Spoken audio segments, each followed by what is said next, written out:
I was at the university, I really liked my classmate Oksana. Beautiful slender legs, a small, somewhere in the second size, but an appetizing breast shape, a gorgeous ass, and, most importantly, a face with slanted blue eyes and a disarming smile in all 32 teeth, the spitting image of Jessica Alba. Or Jordana Brewster. I tried to get her attention more than once, but she immediately made it clear to me that I had nothing to do next to her.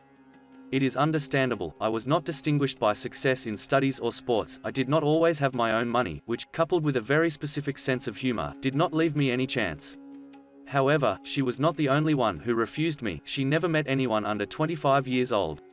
Since we studied at the Faculty of Geology, every summer we had a field practice outside the city. For several weeks we forgot about civilization, living in tents, preparing food by the fire, and most of the time we studied the geological structure of the area. Our camp was located at the bottom of a wide 40 meters and 15 meters deep ravine.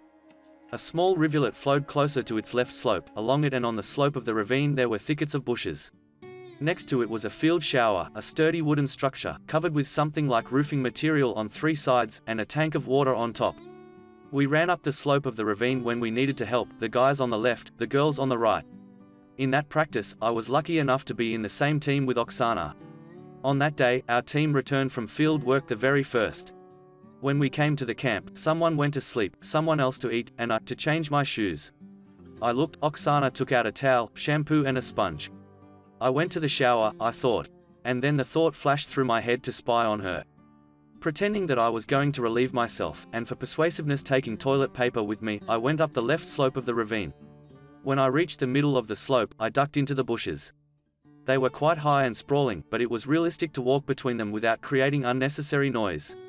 I began to move through the bushes towards the shower, trying not to make any noise. I reached the river, and about 7 meters behind it I could see the outlines of a homemade shower stall.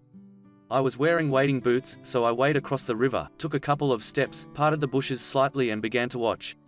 I managed to get to the most interesting part. Oksana was undressing. By this time she was already topless. With one movement of her hand, she pulled off her shorts and remained in some panties from a swimsuit.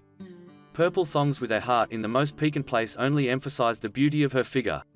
With a slight movement of her hand, she untied the knots on her thighs and threw off the ladder. Oksana, meanwhile, stood under the shower facing me, running a sponge over her stunning body with slow movements. Oksana stood 3 meters away from me and hardly knew that she was being watched. I stood and looked at her without stopping. Then I began to move my little finger along the bridle, which gave myself unprecedented pleasure. My snake from such caresses tensed so that it seemed cast iron. My heart was beating wildly, probably 180 to 200 beats. And now the culmination, the fountain splashed on the bushes, on the pants, on the boots.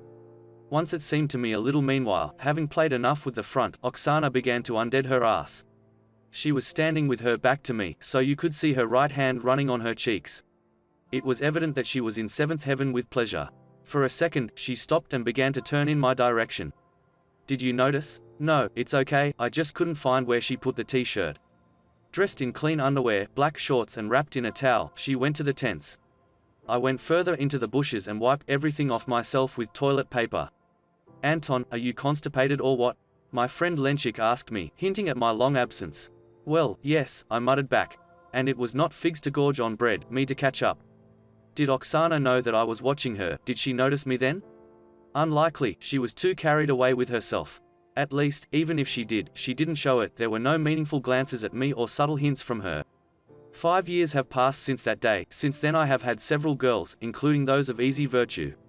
But it is precisely this case that is the most vivid and memorable for me in practice.